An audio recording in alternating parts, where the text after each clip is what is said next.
That was big right there. Jimmy Johnson took that away.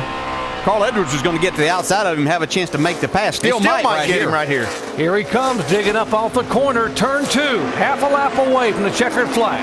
And what's Jimmy Johnson do here? He goes to that high side. Carl Edwards is going to go to the bottom. There we go. Oh, goes right by him with a car stick. Here comes Jimmy Johnson. He's in the wall. Can he get it off the wall? We're back inside now. Oh, wow. Carl Edwards trying to hang on. Here comes Jimmy Johnson down, and Johnson will take the win. Wow. How good is that? Okay, they've added a lap, and I'm pretty sure it's because the King won't come off the track.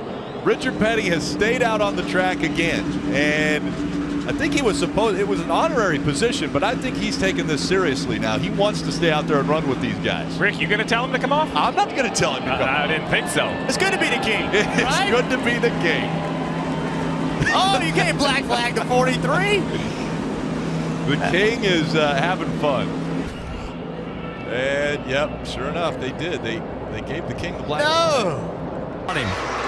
Now here comes Carl back on the low side. Carl slips a little. Come on, he's sideways. Now he gets into Joey's into the bar, and the car's upside down.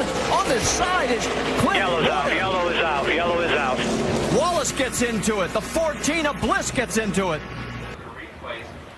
Really just kind of a stack-up effect. Like one of them got on the brakes and it's kind of forced. Yeah, look at Tony Stewart just missing this crash. Man, here's where it really gets exciting. Man. We talked about that there's nowhere to go as you come off of these corners, and when something like this happens, you make a commitment, and you've got one opportunity really to miss this wreck. Tony Stewart did a great job. Some others got. When trouble breaks out here, if you're behind it, you're probably going to be in it. Johnny Sauter goes to the bottom of the racetrack, and that turned out to be exactly the wrong place to be. Look at Neuenberger just flipping over the back of one of the cars as it was flying. So there goes Jesse Little spinning. Josh Williams spins to the outside, and then here comes Jaskell in the 13, and just so much momentum gets him up on top of the 78. Are you hearing that, KB? Yeah, this is Channel 2 now. Just stay right there. I don't know where we're getting that from. Hey, Tom, how's the tires doing? Get off the damn radio, whoever you are. Tyler, is that your cousin? Hey, mine. Whatever that is, need to get rid of it. Hey, Brian, shut the up. If you could go to 2, go to 2. That's obviously fan calling out your name. That was like Nanu. That was strange. All right, now that we're back in business here, what I missed the last 5 laps. Uh-oh, look out, boys, got to fight for the lead here. Here comes Gordon on the bottom, the 24 car, they're side by side. 8 to go. Drag race, 24. He's out there. Look at the run that 39 car got. I mean, he ran up on some hard. He had to jump out of the gas 3 wide in 2. Oh, boy, here we go. This is going to be tight right here. But they make it, and Stewart closes right up. Oh, and a nice little bump draft down the back at Lowe's Motor Speedway. Way to go. See that in stepping the All-Star race. Newman all the way up against the wall. There's still 3 wide. He's got him. He's got him. Oh, there we go. Keep your foot in it. Keep your foot in it. Still Keep your foot in it. Ah! Pow. How'd they go to all messy? Wow. Wow. Wow. A near-perfect race for Denny Hamlin. Entering the playoffs, he was second in the regular season, but one of only 3 drivers that were winless, and now he's slow on the track. The 5 right up behind him. Smoke coming out from Larson. Larson up against the wall. It's a drag race to the checkered flag. Denny Hamlin's going to win it. Johnny Sauter just in front of that 33 of Ron Hornaday, and now some more slower lap traffic will come into play. What a corner by Hornaday. You saw Sauter go high. Hornaday pulls right to the rear bumper, moves to the inside. Here comes Hornaday trying to make the pass as they go into turn 3. He's going to have to slow down now. Both of them sideways. Sauter keeps it going straight. Hornaday's going to save it. They stay 1 and 2. I can't believe NASCAR didn't throw the caution because I thought they'd wreck, but NASCAR was smart, kept the caution flag in the flag stand, and we're still racing green. Those guys are at it. Unbelievable. Got to get back up to speed. Oh, they're getting up to speed. But they are nose to tail still, and now headed down the backstretch. 1 and 2. Sauter in front of Hornaday. Team. Look at this 4 wide. Oh, this is going to be big. Yeah, that was a Stephen Wallace into the wall. The one car, Gilliland. Yeah, that was David a risky Gilliland move, made a man through here. You see, he gets a big run on these 3 cars. And I think Stephen was doing a great job being a little patient there. He could have pushed the issue even before. But right here, the track narrows up. Gilliland goes through the grass, and that shoots him over into Stephen Wallace. Just a huge mistake right there. Boy, John West Townley did a nice job of not making it a 4-car deal. Well, he's been doing this for a while. He understands it too. There he goes. Coming around. No, hang on to it, bro. He's got it. He's got it. Now come down pit road. Come on, bring it. Okay. Come get your 4 tires. He definitely needs these 4 tires now. Like I said, he's good at what he does. Come get some. Haley, not a great restart here as Ryan C gets off to a good start. And now they're 4 wide going into 1. That's it. Oh, and around goes a 7. Hard into the outside wall. Buddy, hang on. The Hang 7. on. On the apron, the 21 of Anthony Alfredo was into the wall hard. He's upside down, sliding through 1 and 2. Down when he did hit the wall.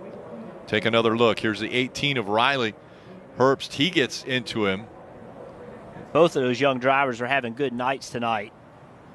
And when you see a car gets upside down, Jeff, it takes me back to the technology we don't talk about so much. From a 5-point to a 6-point to a 7-point seatbelt harness, all of those points that are added are down around your hips and legs for this reason, to keep a driver pulled straight down in the seat so they don't go up when a car gets upside down. That's a big impact. I mean, obviously it's dramatic when he rolls over, but as you said, Steve, the impact is what rolled him over. Ooh, trouble, turn 1. Danica, Patrick, Landon, Castle tangled up. Castle going for a slide. Yeah, we did not hit anything. Did not hit anything.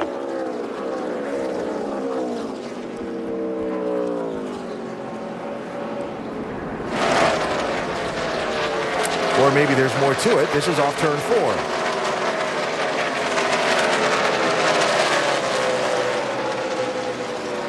That gets clear there. And she gets in on the bumper, but just doesn't get off of him. Right there where you're talking, and you just turn it left and lock it down. And she had a chance to not go up hit that wall if she just stayed on the brakes and kept it down there. In fact, she's trying to save it and just kept driving it until it hooked to the right. Yeah, at that point right there is whenever you should just, as a driver, realize that this is a spin, lock it down, and you can come get 4 tires. And that's the kind of things that you'll have to learn with these cars. Well, rule number 1 of stock car racing is learn how to wreck someone without wrecking yourself. If you're going to have paybacks or send a message, then you need to not wreck yourself. Up through there right now early and catch Brian Vickers in the 83 and Martin Truex Jr. And there's Vickers. And there's Ragan. What's going on here? Now, Martin Truex is the free pass position car, the 56, the Napa car. Vickers trying to get there, gets into Ragan instead. Oh, boy. Right here is where he rips the side out of that thing.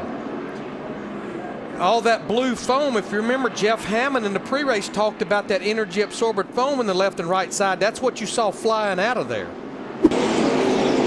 A 4-car jam session that we've been watching for a lap or 2 has ended up with Kurt Busch in the wall in the number 2. He was racing with Tony Stewart, Greg Biffle, and younger brother Kyle.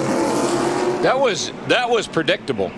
I mean, these guys were not cutting each other any slack, and they'd been doing it for a number of laps, and it was going to happen sooner or later. This was coming off turn 4. Now, Tony had already passed Kurt a couple of times, and he'd passed him back, and this time he just didn't. Kurt tried to come up in front of Tony, and he said, we're not having any part of that. Yeah, there was not a lot of give and take right there. Tony Stewart comes to pit road, and then Kurt Busch comes in as they're looking at the damage to Stewart's car. Kurt comes up to offer his opinion. And guess what? They got the 2-car parked for the day. Meet me at the Oval office, please. A disastrous pit stop for Kyle Busch. They lost the left rear wheel. You see all this on the left rear over here. You see that the jackman let the car down before the guy had a chance to tighten the left rear tire up. Yeah, a lot of times those jackmen, they go off the left front. Watch, he has his eyes on the left front. Little bit of an issue getting the left rear on. No lug nuts on that left rear. Dropped the jack. Never even looked back. Looked like a possible hand injury to the left rear tire carrier. A lot of damage to the car riding around this racetrack without a left rear tire. A little bit of bad luck. That's part of how racing goes sometimes. Sometimes you catch the good brakes, sometimes you catch the bad brakes. And, from there, it looks like you probably just got a little arrow loose. Something else just happened here, so just part of it. Thanks, Brad. Yep, yellow was out. 41 was suffering, but they were trying to stay out there, guys, until a caution. He was the caution. Left rear, the way the left quarter pound was blown off the car, it's almost like something happened. Yeah, left rear tire definitely went. Just shredded that tire and, of course, turned the car right around.